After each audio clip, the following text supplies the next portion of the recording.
மகர ராசி நேயர்களுக்கு 2026ஆம் ஆண்டை பொறுத்த வரைக்கும் 12ஆம் இடம் வந்து நல்ல வலுப்பெறுது. குருவுடைய பார்வை 12ஆம் இடத்துக்கு இருக்க போது, அப்போ ட்ராவல் பண்ணுவாங்க. நிறைய இடத்துக்கு போகணும்னு ஆசை இருக்கும். ஒண்ணு டைம் அலோவ் பண்ணியிருக்காது. இல்ல செலவழிச்சு போணுமா அப்படின்னு நினைப்பாங்க. இல்ல ஒரு நாள் தான் லீவ் கிடைக்குது, ரெஸ்ட் எடுப்போன்ட்டு வீட்லயே உட்காந்துருவாங்க.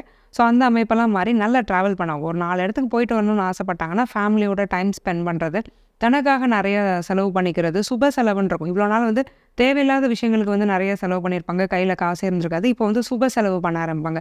ஆக்கப்பூர்வமான விஷயங்களுக்கு, வீட்டுக்கு நிறைய நாள் வாங்கி போடணும்னு நினச்சிட்டு இருந்த ஒரு பொருட்களை வாங்கி போடுறது, தனக்கு தேவையானது ஸ்பெண்ட் பண்ணிக்கிறது, நல்லா ட்ரெஸ் பண்ணிக்கிறது, ஹாப்பியா இருக்கிறதுங்கிற மாதிரியான ஒரு அமைப்புகள்லாம் 2026ல் அதுக்கான ஆப்பர்ச்சுனிட்டிஸ் நிறைய மகரத்துக்கு கிடைக்கும். மகரத்துக்கு 2026ஆம் ஆண்டில் இருக்கக்கூடிய ஒரு நெகட்டிவான ஒரு விஷயம் என்னன்னா, தன்னோட குழந்தைகள் கிட்ட சில முரண்பாடுகள் இருக்கும். நிறைய சேஷ்டைகள் பண்ணுறாங்களே, சொல்கிறதே கேட்க மாட்டேங்கிறாங்க, புரிஞ்சுக்க மாட்டேங்கிறாங்க.